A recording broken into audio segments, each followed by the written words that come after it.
High বন্ধুরা, অনেক দিন ইচ্ছে ছিল চাউমিন বানিয়ে সবাইকে খাওয়াবো বাড়ির লোকজনকে। তাই এই দেখো, এখানে চাউমিন গরম জলে সেদ্ধ করে নিয়েছি। এখানে দেখতে পাচ্ছ আলু ভেজে নিয়েছি, যেহেতু শীতকাল নয় তাই বিনস, গাজর আরও যা যা লাগে সেই সরঞ্জামগুলো আমি দিইনি। এইবার পেঁয়াজ আর ক্যাপসিকামটা একটু ভেজে নিচ্ছি।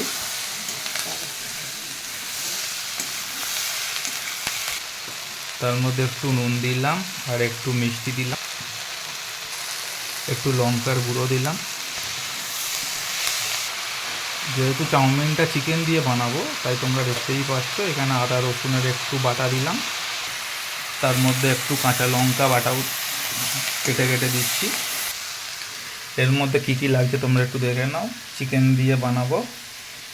এখানে চিংড়ি মাছ রয়েছে, এখানে ডিম রয়েছে, এখানে তোমার টমেটো সস রয়েছে, সোয়া সস রয়েছে, চিলি সস রয়েছে, ম্যাগি মশলা রয়েছে, গরম মশলার গুঁড়ো রয়েছে, গোলমরিচের গুঁড়ো রয়েছে আর লঙ্কা রয়েছে। চিকেনটা কষাচ্ছি ভালো করে দিয়ে। এর মধ্যে অল্প করে একটু চিলি সস দিলাম, সোয়া সস দিলাম, টমেটো সস দিলাম আর অল্প একটু নুন দিলাম। এবার একটু ম্যাগির মশলা ছড়িয়ে দিলাম, গোলমরিচের গুঁড়ো একটু দিয়ে দিলাম ছড়িয়ে। ভালো করে আবার একটু কষাতে হবে এই মশলাগুলোকে মাংস দিয়ে। যতক্ষণ মশলা থেকে তেল না ছাড়ছে ততক্ষণ মশলাটা কষিয়েই যেতে হবে।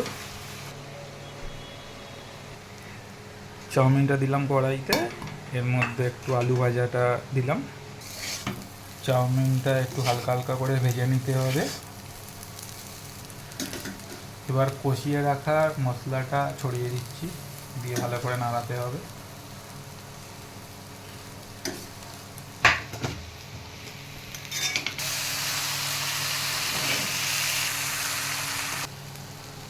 এই যে আমার চাউমিনটা রেডি হয়ে এসেছে প্রায়।